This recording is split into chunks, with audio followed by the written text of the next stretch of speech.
बंदर हिरन की दोस्ती। चंपारण नाम के एक जंगल में एक बंदर और एक हिरन रहता था। बंदर और हिरन में काफी अच्छी दोस्ती थी।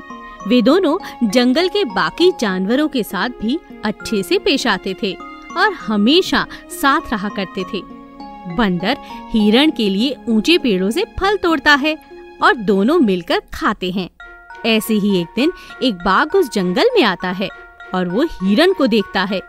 हिरन को देखकर बाघ को उसे खाने की इच्छा होती है। बाघ हर रोज उस हिरन पर नजर रखने लगता है और छिप छिप कर उसके पीछे रहता है, लेकिन बाघ को ऐसा मौका ही नहीं मिलता कि वो उस हिरन का शिकार करे। लेकिन एक दिन उस बाघ को एक आइडिया आता है।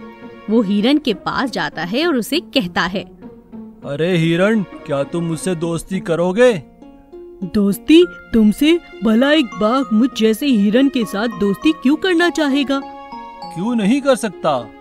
अरे तुम बाघ तो मेरे जैसे हिरनों को निवाला बनाते हो। क्या पता ये दोस्ती एक दिन धोखे में बदल जाए। अरे नहीं नहीं, ऐसा कुछ नहीं, मुझ पर विश्वास करो। ठीक है, लेकिन मेरा एक दोस्त है बंदर, उससे पूछकर ही मैं ये बात तय करूँगा। ठीक है। बाघ और हिरन बंदर के पास जाते हैं। दोनों बाघ से बात करते हैं। उस बाघ के सामने तो दोस्ती करने में कोई हर्ज नहीं, ऐसा बंदर कहता है। लेकिन बाघ के जाने के बाद वो हिरन को समझाता है कि कैसे ये बाघ धोखेबाज हो सकते हैं, उन पर विश्वास नहीं किया जा सकता। इसीलिए बाघ से जरा संभल कर रहो। हिरन और बाघ दोनों दोस्त बनते हैं, साथ घूमते हैं, लेकिन हिरन बहुत संभल कर ही रहता है। लेकिन दोस्ती की आड़ में बाघ बहुत कोशिश करता है कि वो हिरन का शिकार करे, लेकिन फिर भी वो कामयाब नहीं होता। एक दिन बाघ ऐसे ही मायूस बैठा होता है। तभी एक आदमी उसके पास आता है और कहता है, क्यों बाघ महाराज, हिरन का शिकार हुआ या नहीं, या बस आज भी सपने ही देख रहे हो? अरे तुम ये क्या कह रहे हो? वो हिरन मेरा बहुत अच्छा दोस्त है, मैं उसका शिकार नहीं करना चाहता। लो सुन लो। अरे भाई, अब सच बोल ही दो। तुम्हारे चेहरे पर जो दिख रहा है वो मैं साफ साफ पढ़ सकता हूँ। बहुत मन कर रहा है ना उस हिरन का नरम नरम मांस खाने का। ना चाहते हुए भी बाघ आदमी से अपना सच कह देता है और आदमी बाघ से कहता है, देखो बाघ महाराज, तुम्हें हिरन का मांस चाहिए और मुझे उसकी हड्डियाँ। अलग अलग होकर शिकार करने से अच्छा है कि हम दोनों मिलकर उसका शिकार करें। क्यों, क्या लगता है तुम्हें? ठीक है, मुझे पूरा हिरन का मांस खाना है, समझे? बदले में मैं तुम्हें उसकी सारी हड्डियाँ दूंगा। आदमी और बाघ एक हो जाते हैं और एक प्लान बनाते हैं। बाघ एक दिन हिरन के पास जाता है। हिरन घास खाता रहता है। बाघ उससे कहता है, अरे हिरन भाई, यहाँ सूखी और कड़वी घास क्यों खा रहे हो? इससे अच्छा तो मेरे साथ चलो, मैं तुम्हें बहुत अच्छा नरम और मीठा मक्का खिलाता हूँ। हिरन बाघ के कहने पर उसके साथ चला जाता है। थोड़ी ही देर में मक्के का खेत दिखाकर बाघ चला जाता है और आदमी को बता देता है। हिरन मक्का खाने के लिए कूद पड़ता है। तभी आदमी आता है और हिरन पर जाल डाल देता है और बाघ दूर बैठा देखता रहता है। तभी हिरन का दोस्त बंदर वहाँ आता है और वो जाल को तोड़ने लगता है। बंदर कहता है, अरे हिरन भाई, तुमने बाघ को आवाज क्यों नहीं दी? वो तो मुझे ये मक्के के खेत दिखाकर चला गया। नहीं हिरन भाई, वो एक गद्दार है। वो तो थोड़ी ही दूर बैठकर तमाशा देख रहा है, तुम्हें देख रहा है। मुझे लगता है बाघ और आदमी दोनों मिले हुए हैं। तभी जाल पूरा तोड़ने से पहले ही वो आदमी वहाँ आ जाता है, लेकिन हिरन और बंदर जैसे तैसे वहाँ से भाग जाते हैं। ये देखकर आदमी गुस्से से एक भाला लेकर हिरन को फेंक कर मारता है, लेकिन हिरन उस भाले से बच जाता है और भाला उस बाघ को लगता है। बाघ वहीं पर दम तोड़ देता है। बंदर और हिरन जंगल में भाग जाते हैं। बाज और आलसी कौआ।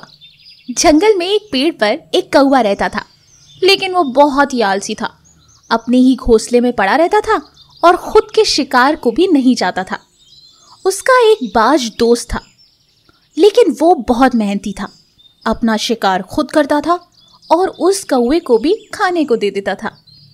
एक दिन बाज ने कौवे से कहा, कौवे मेरे साथ चलेगा शिकार पर, आज तालाब की मछलियां पकड़ कर लाते हैं। अरे भाई मैं ना जा रहा, तू ही जा, मुझसे ये शिकार विकार नहीं होता यार। अरे चलना भाई, मैं तुझे सिखाऊंगा। यार कहा ना, मेरा मन नहीं है, तू ही जा। अच्छा एक काम करना, एक मछली मेरे लिए ले आना।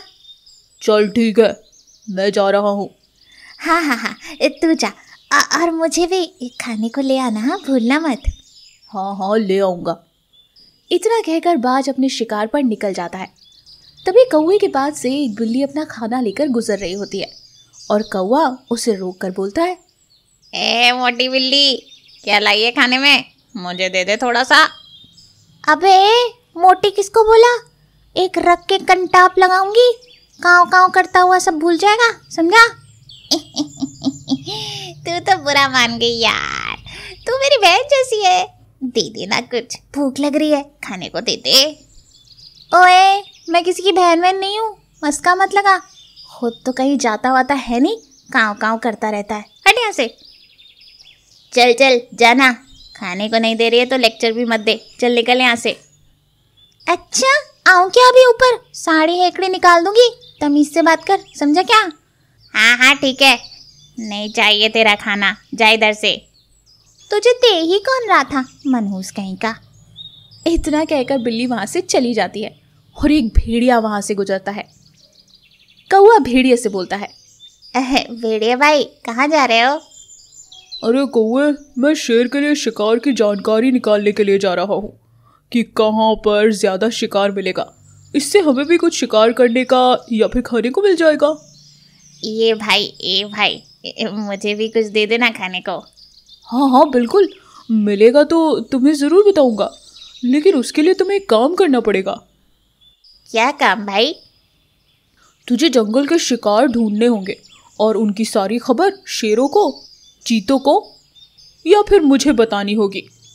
सोच ले, बदले में बहुत सारा खाना मिलेगा, बोल करेगा।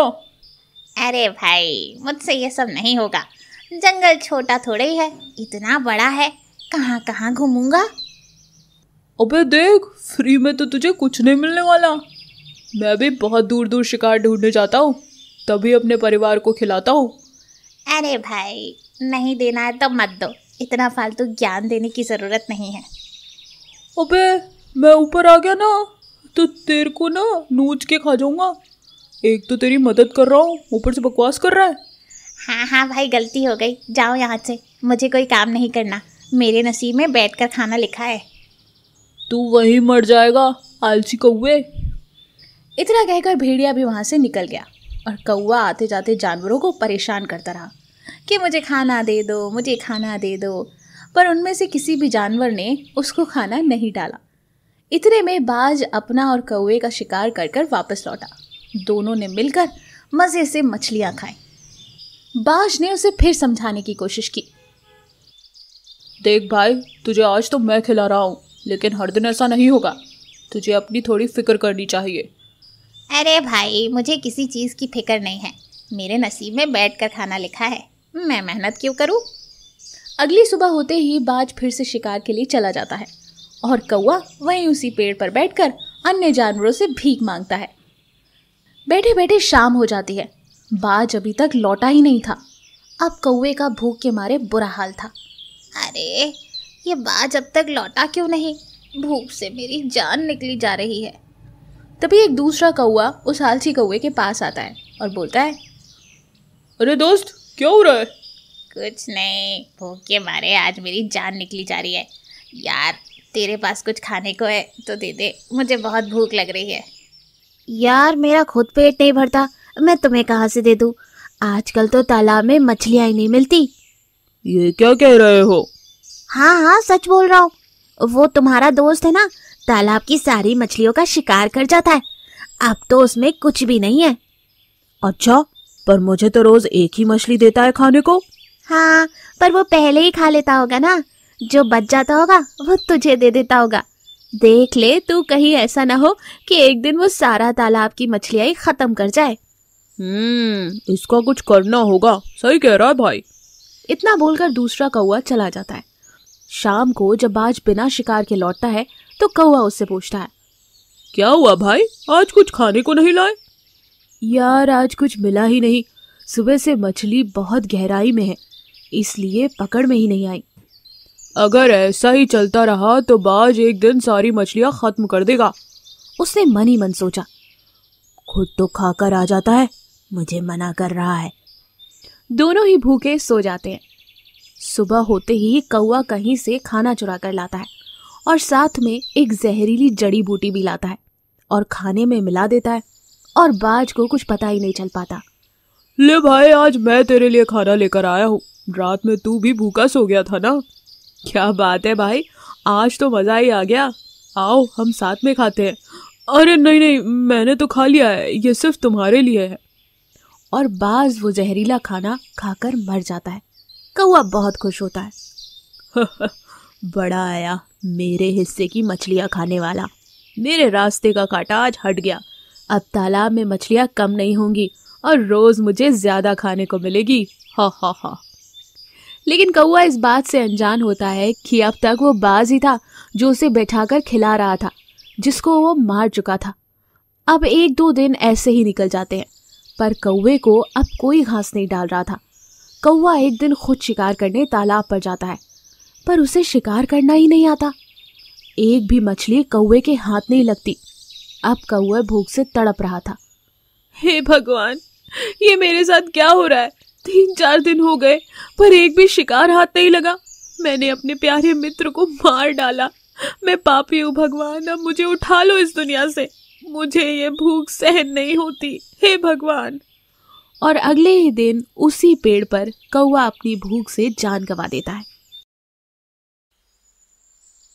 तो देखा आपने, इस कहानी से हमें क्या सीख मिली? हमें कभी भी दूसरों की बातों में नहीं आना चाहिए और अपना काम स्वयं करना चाहिए। ऐसी और अमेजिंग कहानियों के लिए हमारे चैनल को लाइक और सब्सक्राइब करना ना भूलें। शुक्रिया।